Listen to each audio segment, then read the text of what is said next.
एक बहुत ही चमकदार सर्दियों की सुबह थी एनकांटेड फॉरेस्ट में। सूरज की रोशनी लंबी लंबी पाइन ट्रीज के बीच से छनकर आ रही थी और बर्फ हीरे की तरह चमक रही थी। अपने आरामदायक पेड़ की खोखल में बैठी गिगी जिराफ को एक खास उत्साह महसूस हुआ। उसने सोचा, आज का दिन जरूर खास होने वाला है। वो बाहर निकली। उसकी लंबी टांगें बर्फ पर क्रंच क्रंच की आवाज कर रही थीं।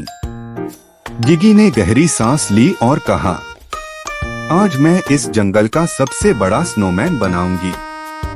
इतने में पौला, रंग बिरंगा तोता, अपनी डाल से उड़कर नीचे आया।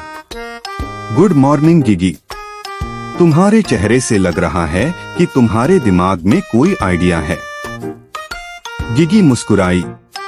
बिल्कुल पौला, चलो हम सब मिलकर एक शानदार स्नोमैन बनाते हैं, लेकिन इसके लिए सबकी मदद चाहिए। पौला के पंख उत्साह से फड़फड़ाने लगे।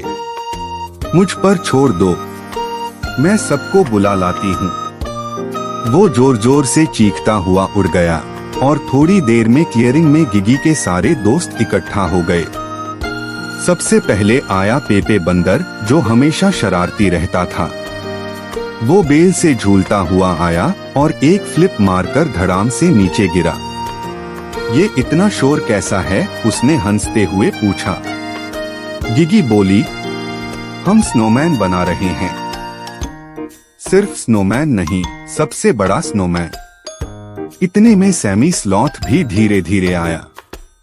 वो अपना कंबल घसीटते हुए दो पेड़ों के बीच हैमक में लेट गया और जम्हाई लेते हुए बोला, आह, स्नोमैन, मजा आएगा। गिगी ने ताली बजाते हुए सबको काम बांट दिया। प्लान ये है, हमें बड़े स्नोबॉल्स चाहिए बॉडी के लिए, एक गाजर नाक के लिए, कुछ पत्थर आंख और मुंह के लिए, और एक टोपी। पौला, तुम डेकोरेशन ढूंढो। पेपे, तुम गाजर ले आना। और सैमी, तुम एक झाड़ू ढूंढ लेना। सैमी ने धीरे से आंख झपकाई और बोला, ठीक है, कभी न कभी ढूंढ ही लूंगा। पेपे ने मुस्कुराकर कहा, चलो इसे कंपटीशन बना देते हैं। हर कोई अपना अपना स्नोमैन बनाए और देखते हैं किसका सबसे अच्छा होता है। सबने खुशी से चीयर किया और काम शुरू कर दिया। क्लियरिंग एक स्नो फेस्टिवल में बदल गई।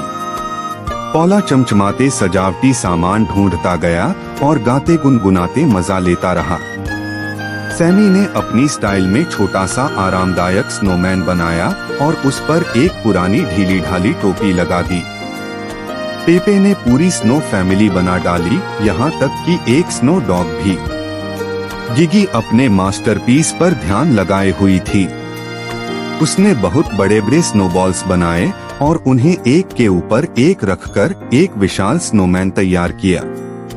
उसने उसका नाम रखा मैक्स द जायंट। लेकिन जैसे ही मैक्स पूरा होने वाला था, मुश्किल आ गई। उसका सिर वाला स्नोबॉल इतना बड़ा था कि कोई भी उसे उठा नहीं पा रहा था। पेपे ने सर खुजाते हुए कहा, ये ऊपर कैसे चढ़ाए? गिगी थोड़ी उदास हुई, फिर अचानक उसकी आंखों में चमक आ गई। मैं कर लूंगी, उसने कहा। गिगी ने अपनी लंबी गर्दन से बड़ा स्नोबॉल उठाया। सब दोस्तों ने सांस रोक ली। धीरे धीरे बैलेंस बनाकर उसने मैक्स के ऊपर रख दिया। वाह गिगी, तुमने कमाल कर दिया, पाउला ने खुश होकर कहा। रुको, पेपे बोला, अभी मैक्स की नाक बाकी है। वो गाजर लेकर गिगी की गर्दन पर चढ़ गया। स्टेडी रहना, उसने कहा। फिर उसने गाजर सही जगह लगाई और सीधे गिगी की गर्दन से फिसलते हुए नीचे बर्फ में जा गिरा। सब जोर जोर से हंसने लगे, यहाँ तक कि सैमी भी, जो अब तक सो रहा था। ये तो बहुत मजेदार था, सैमी हंसते हुए बोला। फिर सैमी धीरे धीरे अपनी हैमक से एक झाड़ू लेकर आया। ये मुझे अपनी हैमक में मिला, उसने मुस्कुराते हुए कहा। आखिरकार मैक्स द जायंट पूरा हो गया। जंगल की क्लियरिंग में बाकी सभी स्नो क्रिएशंस के बीच वो सबसे शानदार लग रहा था। सब उसे देखकर वाह वाह कर रहे थे। पाउला ने कहा, ये तो गजब है। गिगी मुस्कुराई, ये सब हमारी टीम वर्क की वजह से हुआ है। फिर सबने कैंप फायर जलाया, गरम कोकोआ पिया और जश्न मनाया। लेकिन मजा यहीं खत्म नहीं हुआ।